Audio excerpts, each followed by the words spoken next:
Primary school में जब दाखिला लिया तो टाट अपना जो है वो साथ उठा के लेके जाते थे। रिज़ल्ट आया तो पूरे कॉलेज में मेरी सेकंड पोजीशन थी। कभी कभी ये ख्याल आता था कि उस्तादों की कही हुई बातें बाज़ औक़ात सच भी हो जाती हैं। मैंने अपने सारे असातिज़ा से कहा, कोई बच्चा पैसे ना होने की वजह से हैले कॉलेज से तालीम डिसकंटिन्यू नहीं करेगा। इसी तरह से और बहुत सारे अदारे हैं जो हमारे बच्चों को सपोर्ट कर रहे हैं। हेलियम्स में अल्लाह का शुक्र है स्विचिंग नहीं है। बिस्मिल्लाहिर्रहमानिर्रहीम, अस्सलाम वालेकुम नाज़रीन, आप देख रहे हैं कैपिटल टीवी। मैं आपका मेज़बान सफदर अली हूँ। आज हम एशिया के सबसे बड़े कॉमर्स कॉलेज में मौजूद हैं और आज हम आपको मिलवाने जा रहे हैं dean of faculty of commerce, principal Hailey College of Commerce Zulfiqar Ahmed Bora साहब से। आज हम इनसे जानेंगे कि उन्होंने टाट पर पढ़ाई करने के बाद ये प्रिंसिपलशिप का जो सफ़र तय किया है ये कैसे तय किया, और इसके साथ साथ उन्होंने कमोबेश 50 लाख की स्कॉलरशिप्स का ऐलान भी किया है बच्चों के लिए, और अब 50 लाख की स्कॉलरशिप्स को 2.5 करोड़ तक ले जाने जा रहे हैं। ये कैसे मुमकिन होगा? 250 कॉलेजेस को इन्होंने एफिलिएट किया अपने कॉलेज के साथ, ये कैसे मुमकिन होगा? और इसे state of the art college कैसे ये बनाएंगे?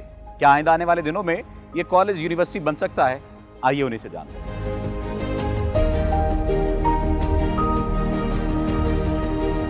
हम खुद तराशते हैं मनाजिल के संगे मील, हम वो नहीं जिन्हें ज़माना बना गया। बहुत शुक्रिया सर आपके कीमती वक्त का। बहुत सारी बातें आज की इस नशिस्त में आपसे करना है। कहिएगा, स्टूडेंट लाइफ से पढ़ाने तक का सफ़र कैसे तय किया, प्रिंसिपल बनने तक का सफ़र। हम वो तमाम तर स्ट्रगल का जिक्र तो करेंगे कि जो आपने अक्सर व बेशतर हम आपसे क्लासेस में भी सुना करते थे कि क्या स्ट्रगलिंग टाइम रहा, किस तरह से बसेस में सवार होते थे, कॉलेज में जाते थे, वो पूरे का पूरा सफ़र और आज की प्रिंसिपलशिप किस तरह से देखते हैं? आपका बहुत शुक्रिया कि आपने मुझे मौका दिया कि मैं अपने आप को कुछ एक्सप्लेन कर सकूं। एक गांव और एक गरीब किसान के बेटे की हैसियत से प्राइमरी स्कूल में जब दाखिला लिया तो टाट अपना जो है वो साथ उठा के लेके जाते थे। अच्छा। 5वीं जमात तक स्कूल जो है वो गांव में था। 8वीं तक जो स्कूल था वो तकरीबन 2 किलोमीटर दूर था, और वहाँ पे भी अपना जो है वो टाट साथ लेके जाते थे और बिछा के बैठते थे।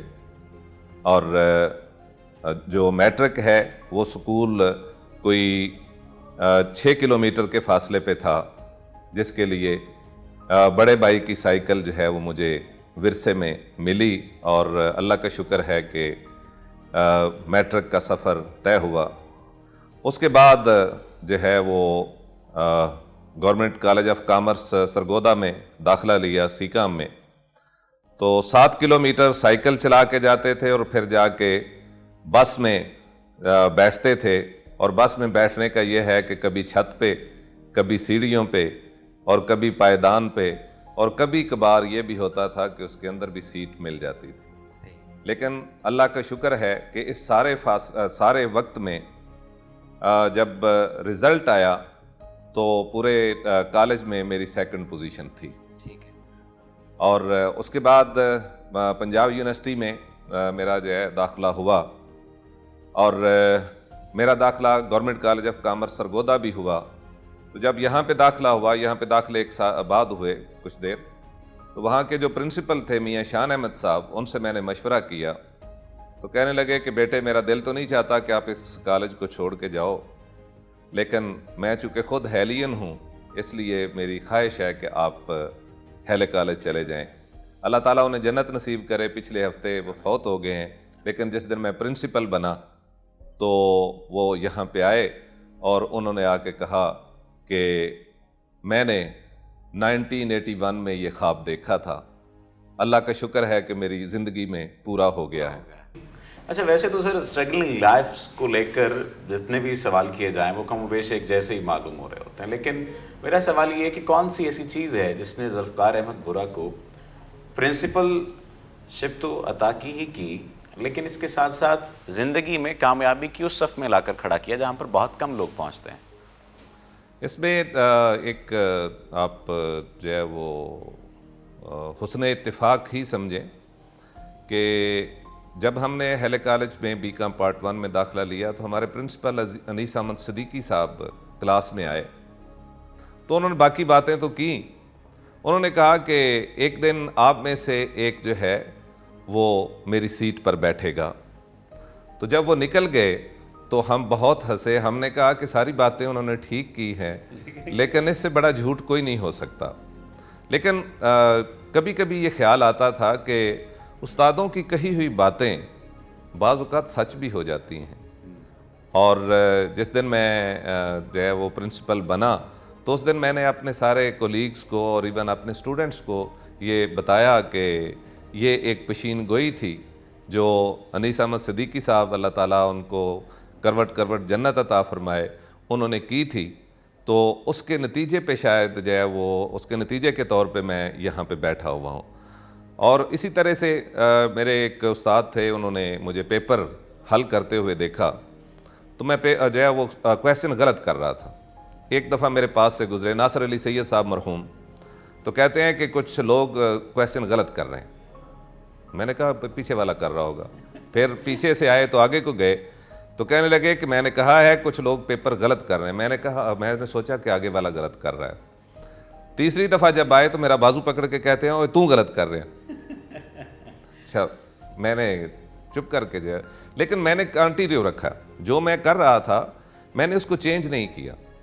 पेपर जब उन्होंने क्लास में तकसीम किए तो उन्होंने कहा इधर आओ, स्टेज पे उन्होंने बुला लिया। जब मैंने कहा कि कहने लगे कि जब मैंने कहा था कि गलत है तो साहबजादे ने एक दफ़ा रुक के ये सोचा भी नहीं कि गलत क्या हो सकता है। मुझे कहते हैं बोलो क्या था आपके जहन में। मैंने कहा मेरे जहन में ये था कि शायद शाह साहब को गलती लग रही है। वो इतना गुस्से हुए, मुझे ये था कि हो सकता है थप्पड़ भी मार दे। कहने लगे कि तुम कब पैदा हुए थे। मैंने कहा जी 63 में। कहने लगा मैं 59 से पढ़ा रहा हूँ, तो शाह साहब को गलती लग सकती है, साहबजादे को गलती नहीं लग सकती। थोड़ा सा मेरे तरफ आगे बढ़े तो मैंने कहा कि बस थप्पड़ आने लगा है। तो उन्होंने मुझे अपने गले से लगा लिया और सारी क्लास के सामने ये कहा कि एक दिन ये मेरी जगह पे खड़ा होगा। कोई एक्सक्यूज़ ज़िंदगी में कि ये वजह है, इस वजह से मैं ये हासिल नहीं कर पाया, अगर ये होता तो शायद मैं इससे बेहतर हासिल कर सकता था। आज तक दुआ करना तो बाद की बात होता है, लेकिन यह है कि बाज़ औक़ात सोचा भी है तो वैसे हो गया है। और इसलिए इस वक्त जो है वो बाज़ औक़ात सोचते हुए मैं डरता हूँ कि मैं कुछ ऐसा ना सोच लूँ कि वो कोई पूरा हो ऐसा जाए। ना मैं सोच लूँ कि वैसा हो जाए। तो अल्लाह ने जो है वो इतनी करम नवाजी की है कि कोई चीज़ मुझे ज़िंदगी में कभी जो है वो महरूमी का एहसास नहीं हुआ। अल्लाह का शुक्र। वैसे तो जाहिर है कि हम इस चंद मिनट के इंटरव्यू में बहुत सारी बातें जो 59 बहारों पर मुश्तमिल बातें हैं वो तमाम की तमाम बातें नहीं पूछ सकते, नहीं कर सकते। लेकिन अब चूँकि आप principal Hailey college of commerce बन चुके हैं, 250 से ज़ायद कॉलेजेस जो हैं वो एफिलिएट हैं और कॉमर्स की दुनिया में सबसे बड़ा कॉमर्स कॉलेज जो है वो गिना जाता है। कमोबेश 94 साल इस कॉलेज की उम्र हो चुकी है। क्या समझते हैं प्रिंसिपल बनने के बाद अब कौन सी ऐसी तब्दीली लाने जा रहे हैं, या कौन सी अब तक ऐसी तब्दीलियां कॉलेज में आप लाए हैं? और मैंने तो ये भी बात सुनी थी कि 50 लाख से ज़्यादा की कोई स्कॉलरशिप वगैरह का कुछ आपने ऐलान किया है या कोई ये तर्ज अमल? पिछली बातें आपने सुन ली। जिस दिन मैंने बतौर प्रिंसिपल के चार्ज लिया तो मैंने अपने सारे असातिज़ा से कहा कोई बच्चा पैसे ना होने की वजह से हेले कॉलेज से तालीम डिसकंटिन्यू नहीं करेगा, उसके लिए कुछ भी हो जाए। और मेरे असातिज़ा ने उसका रिस्पांस ये दिया कि अगर किसी वक्त कॉलेज नहीं उसको सपोर्ट कर सकता तो असातिज़ा ने पैसे इकट्ठे करके, जिनमें मैं भी एक उस्ताद हूँ, पैसे हमने अपने स्टूडेंट के वो दिए हैं। और अल्लाह का शुक्र है कि अगर कोई अननोटिस छोड़ गया है पैसे ना होने की वजह से तो वो अल्लाह ताला हमें माफ़ फरमाए। लेकिन अगर किसी ने बताया है कि मैं पैसों की वजह से छोड़ रहा हूँ तो ये हेले कॉलेज में नहीं हुआ। और ये मेरे से नहीं, पहले से भी कई प्रिंसिपल्स जो हैं उन्होंने इस बात का ख्याल रखा है। हमने इस साल हेले कॉलेज के जो अकाउंट से 25 लाख रुपया कंट्रीब्यूट किया। हमारे एलुमनाई जो हैं वो बहुत सारे ऐसे हैं जो खुद आते हैं और आके कहते हैं कि हम साल का 1 लाख रुपया या 2 लाख रुपया दे दिया करेंगे। उसके लिए हमने इंतज़ाम भी किया है, कुछ प्राइवेटली, कुछ ऐसे अदारे हैं, एम हसन ट्रस्ट है, वो हमारे 15-20 बच्चों को दे रहे हैं। इसी तरह से और बहुत सारे अदारे हैं जो हमारे बच्चों को सपोर्ट कर रहे हैं। हमने हेले कॉलेज ऑफ कॉमर्स के एक साइड पे जो है वो बैंक अल हबीब को जगह दी है अपनी ब्रांच बनाने के लिए, और उसका 1 साल का 1 महीने का किराया जो है वो 6 लाख रुपया है। हमने रिक्वेस्ट की है जो है अपने सिंडिकेट से कि ये 6 लाख रुपया जो है इसकी हमें इजाज़त दे दी जाए कि हम स्टूडेंट एड में इसको शामिल करें, स्टूडेंट स्कॉलरशिप में, और इस तरह से वो आप समझ लें कि 1 करोड़ 20 लाख वो हो जाएगा। उसके अलावा कोई 1 करोड़ के करीब हम वैसे जो है वो इकट्ठा कर लिया करेंगे। तो इंशाल्लाह अगले 2 सालों में तवक्को है कि हम 2 करोड़ से ज़्यादा जो है वो स्कॉलरशिप्स दिया करेंगे, क्योंकि मुझे अंदाज़ा है कि जब आपके हालात फाइनेंशली मुश्किल होते हैं तो पढ़ना तो दूर की बात है, यहाँ पे सरवाइव करना भी मुश्किल हो जाता है। और wearer knows where shoe pinches, मैंने ये सारी चीज़ें महसूस की हुई हैं। हॉस्टल में हम नाश्ता नहीं किया करते थे, इसलिए नहीं कि स्मार्ट रहें, इसलिए कि पैसे नहीं होते थे। हाँ, ये एक मसला है, बहुत अहम मसला है। इसको ज़ाहिर है कि अगर 2 करोड़ की स्कॉलरशिप और इस तरह से आप लेकर चलते हैं तो ये तो बहुत बहुत बेहतर मामलात हो जाएंगे। नए ब्लॉक्स की बात हो रही है और फिर इसके साथ साथ कुछ नए आपने प्रोग्राम स्टार्ट किए, पहले नहीं थे। इस पर एतराज़ात का भी सामना रहा होगा। क्या समझते हैं इन तमाम तर एतराज़ात को, बातों को बलाए ताक रखते हुए आगे बढ़ना मुश्किल, कितना मुश्किल होता? बात आपने बड़ी जो है वो किसी हद तक सख्त की है और इसमें हम फंसे हुए। हमने पिछले साल इंटरनेशनल कॉन्फ्रेंस की IBA कराची के अकबर एस जैदी साहब जो उसके वाइस चांसलर हैं वो आए, तो उन्होंने मुझसे पूछा कि हेले कॉलेज का इतना नाम है, आपने इसको अलहदा यूनिवर्सिटी क्यों नहीं बना लिया। तो मैंने उनसे कहा कि यूनिवर्सिटी का बहुत छत्र छाया है हमारे ऊपर, बहुत सपोर्ट करती है यूनिवर्सिटी, इसलिए कभी नहीं सोचा नहीं है। तो उन्होंने हंस के कहा कि एक वक्त आएगा जुल्फ़कार जब यूनिवर्सिटी आपको काम नहीं करने देगी, और वो वक्त आया जब हमने यानी कोई भी अदारा जो है उसकी रीढ़ की हड्डी, उसकी जान या उसका खून जो होता है वो उसके एकेडमिक्स होते हैं। अगर अब बिल्डिंग बहुत अच्छी है, एकेडमिक्स का कोई हाल नहीं है, तो उस अदारे का, तालीमी अदारे नहीं उसे कह सकते, वो कुछ और चीज़ों के लिए हो सकता है, वो नाच गाने के लिए हो सकता है, वो तस्वीरें बनाने के लिए हो सकता है। हमने एकेडमिक्स पे तवज्जो दी। हमने अल्लाह का शुक्र है कि मैं जब 20 अगस्त 2020 को मैंने चार्ज लिया तो 1 महीने के बाद जो दाखिले हो रहे थे उसमें हमने एक डिग्री लॉन्च की, BS अकाउंटिंग एंड फाइनेंस।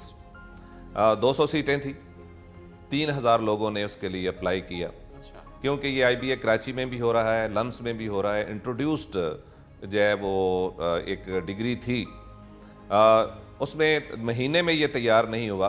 पिछले प्रिंसिपल जो थे हसन मुबीन आलम साहब, उन्होंने मुझे इसका इंचार्ज बनाया हुआ था, क्योंकि इसका एक पूरा प्रोसेस होता है, आपको भी पता है कि एक जो है वो बॉडी से पास होना है, दूसरी से पास होना है, तीसरी से पास होना है, फिर जाके जो है वो लॉन्च होती है।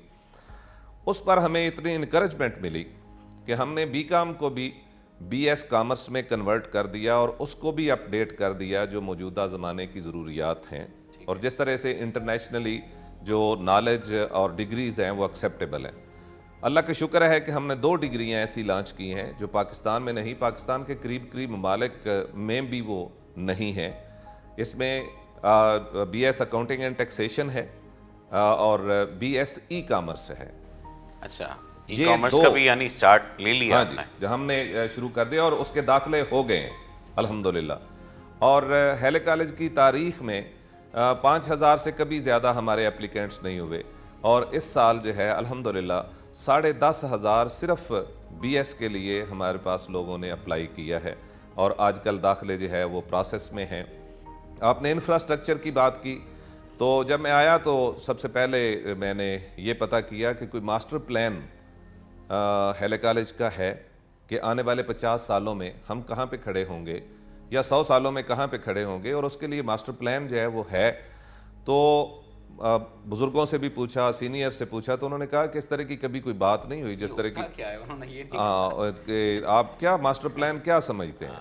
मैंने कहा कि इसका इंफ्रास्ट्रक्चर जो है, जो आगे बढ़ना है, जो आगे ईंट लगनी है, वो कहाँ पे लगनी है। बेशक हम थोड़ा कर सकें, लेकिन जो ईंट लगे वो मास्टर प्लान की कंप्लीशन की तरफ जानी चाहिए। तो उन्होंने कहा नहीं, हमने तो ऐसी बात कभी नहीं सोची, हमने तो ये पहले बना हुआ था, एक और बना दिया। जो जरूरत महसूस हुई। फिर हमने एक जो है वो आर्किटेक्ट हायर किया यूनिवर्सिटी की मर्जी से। उन्होंने हमें जो है वो मास्टर प्लान बना के दिया है कि इस बिल्डिंग के सामने भी एक 6 मंजिला टावर होगा, ठीक है। और दूसरी वाली जो बिल्डिंग है उसके सामने भी 6 मंजिला टावर होगा। दोनों साइडों पे ये टावर्स होंगे। दरमियान में कोई 800-900 लोगों का एक बहुत बड़ा हॉल होगा। उसके एक साइड पे जो है वो स्पोर्ट्स कम्प्लेक्स होगा बहुत बड़ा, और दूसरी साइड पे कैंटीन कैफेटेरिया बहुत बड़ा होगा। उसमें खाने पीने का बंदोबस्त नहीं सिर्फ होगा, उसमें वो लोग जो अपने लैपटॉप पे बैठ के काम करना चाहते हैं, इंक्यूबेशन सेंटर टाइप जो है वो होगा। वहाँ पे वो डिस्कशन करें, वहाँ पे बैठें, वहाँ पे अपने लैपटॉप्स लेके बैठे हुए हैं, काम करें। ई कॉमर्स तो है ये कंफर्टेबली। और हम ये कोशिश करेंगे कि वो जो कैंटीन है उसको एक बिजनेस हब बनाया जाए कि वहाँ पे बैठे हुए लोग अमेरिका में और ऑस्ट्रेलिया में और दूसरी तीसरी जगहों पे जो है वो अपने बिजनेस ट्रांजैक्शंस कर रहे हों। और जिस तरह से एलए कॉलेज में पढ़ाया जाता है वो एक बात कही जाती है कि हेले की कदर या हेले आने से पहले होती है या हेले से जाने के बाद होती है। इस बात में कितनी सदाकत है? हाँ, इसमें यह है कि हेले में आने से पहले तो एक फैंटासी होता है, एक ख्वाहिश, एक मतलब जब दाखिला हो जाता है तो फिर वो नहीं लगता है हेले कॉलेज जो बाहर से बड़ा प्यारा लगता था। यहाँ पे रोजाना बहुत पढ़ना पड़ता है, रोजाना काम करना पड़ता है और यहाँ पे जवाब देना पड़ता है। सही और इसी जो ग्राइंडिंग होती है उसी से पॉलिशिंग होती है। अच्छा, आखिर में सर, चूंकि वक्त आपके पास कम है, कामयाबी का तनासुब क्या है आपके तलबा और तालिबात का? क्योंकि किसी भी कॉलेज की, किसी भी यूनिवर्सिटी का जो कामयाबी का अंदाज़ा इस बात से लगाया जाता है कि उसके तलबा और तालिबात मार्केट में कितने ज़्यादा मुस्तामिल हैं, कितना ज़्यादा उनका जो है वो इस्तेमाल हो रहा है, उनको जॉब कितनी मिल रही हैं, या इसके साथ साथ वो अपने बिजनेस में कितना आ रहे हैं। इसमें बड़ी सादा सी बात है कि हमारे पास कोई एक बच्चा भी ऐसा नहीं है जो जॉब करना चाहे और उसको 1 साल से ज़्यादा हो गया हो कि वो फारिग हो। ड्यूरिंग एजुकेशन हमारे पास बहुत सारी ऑर्गेनाइजेशंस ऐसी हैं जिसमें ओल्ड हेलियंस हैं या जो बड़े बड़े कारोबार चला रहे हैं, वो सिर्फ हेलियंस को रखते हैं कि उनको एतमाद भी है, और जाहिर है हम उनको लावारस नहीं छोड़ते, हम उनके वारस होते हैं। उसकी जो है वो जब वो सर्विस कर रहा होता है तो उस वक्त भी हम उसके रवैये के, उसके इखलाक के हम जिम्मेदार होते हैं, और हम बैठे हुए हैं पीछे। और हर ऑर्गेनाइजेशन को हम कहते हैं कि वी आर रिस्पॉन्सिबल, अगर ये इससे कोई गलती होती है तो उसके हम रिस्पॉन्सिबल होंगे, और ये मेरा ख्याल ये है कि किसी और अदारे में नहीं होता। दूसरा, जहाँ पे हेलियंस जाते हैं, हेलियंस में अल्लाह का शुक्र है स्विचिंग नहीं है। ये किसी अदारे के स्टूडेंट्स में जो है वो आपको कम नज़र आएगी। हमने बग़ैर किसी मुआवजे के सारे कॉलेजेस के सारे टीचर्स को सारे मज़ामीन में बुला के यहाँ पे ट्रेनिंग दी है, उनको सेमेस्टर चलाने की ट्रेनिंग दी है, पेपर कैसे बनना है, कैसे चेक होना है, होम असाइनमेंट कैसे दी जानी है, और कैसे उसको आपने जो है वो एवेल्यूएट करना है। तो अल्लाह का शुक्र है कि इस वक्त जो है वो एसोसिएट डिग्री इन कॉमर्स और associate degree in accounting and finance वो राइजिंग ट्रेंड पे हैं, और यूनिवर्सिटी से हमने कहा है कि आप हमें सपोर्ट करें, और हर साल आपको हेले कॉलेज इंशाल्लाह 2 से 2.5 अरब रुपया कंट्रीब्यूट किया करेगा। लेकिन यूनिवर्सिटी का बात लाखों से निकल कर करोड़ों में आई, और करोड़ों से निकल कर अब अरबों में आ चुकी है।